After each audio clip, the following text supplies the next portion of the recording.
Mexican food is familiar and often a favorite amongst families with small children. And one of the reasons for that is that ingredients can be kept separate and everybody gets to build their own plate.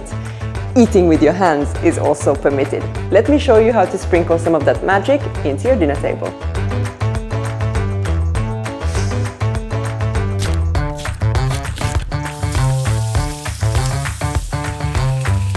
Keep some pepper aside. Keep some chicken separate and the corn separate too.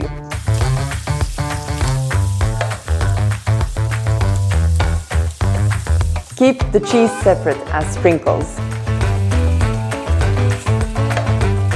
And now let me show you how to plate this. Chicken, veggies, corn, sour cream in a small bowl, cheese in a small bowl.